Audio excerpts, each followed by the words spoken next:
Hello viewers, hi. This is Dr. Kavya, fertility expert, 49 Hospital, Vizag branch. Pregnancy వచ్చిన తర్వాత భార్యాభర్తలు కలిస్తే ప్రమాదమా? దీని గురించి తెలుసుకుందాం.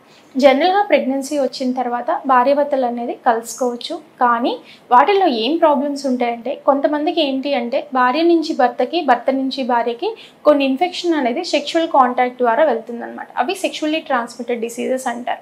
అది ప్రెగ్నెన్సీలో ఉన్నప్పుడు ఇమ్యూనిటీ అనేది కొంచెం లోగా ఉంటుంది కాబట్టి ఎక్కువ వచ్చే ప్రమాదం అనేది ఉంటుంది. మనం ప్రెగ్నెన్సీ వచ్చిన తర్వాత కొంతమంది కలిసిన తర్వాత బ్లీడింగ్ అనేది కంప్లైంట్ చేస్తారు. బ్లీడింగ్ అయితే ఉంటే కొంతవరకు మనం కంట్రోల్ చేయొచ్చు, కానీ మనము అన్కంట్రోలబుల్ బ్లీడింగ్ని కొన్నిసార్లు ఆపడం అనేది కష్టంగా ఉంటుందన్నమాట. కొంతమంది భార్యాభర్తలు లేట్ ప్రెగ్నెన్సీస్ అంటే సుమారుగా 5 నెలలు దాటిన తర్వాత 6 నెలలు దాటిన తర్వాత కలిసినట్లయితే ఇన్ఫెక్షన్స్ మూలంగా ఉమ్మనీరు పోయే ప్రమాదం అనేది ఉంటుంది.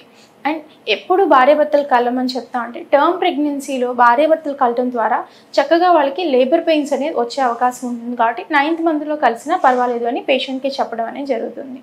దీన్ని బట్టి మీరు కలిసినప్పుడు ఎంత జాగ్రత్తగా ఉండాలో ఐడెంటిఫై చేసుకుని మీ డాక్టర్ని అడిగి కలవచ్చా లేదా పర్టికులర్గా తెలుసుకుని కలవాల్సి ఉంటుందన్నమాట. కొన్ని conditions like previous history of abortions ఉన్నా సరే, ప్రీవియస్గా సర్వైకల్ ఇన్కాంపిటెన్స్ అంటే సర్విక్స్ లెంత్ సరిగ్గా లేకపోయినా, లేదు సర్వైకల్ స్టిచ్ వేస్తాం కొంతమందికి రిక్వైర్మెంట్ బట్టి, ఆ కండిషన్స్, ఐవీఎఫ్ ప్రెగ్నెన్సీస్, ఈ కండిషన్స్లో మాత్రం కలవకపోవడమే మంచిది. Thank you.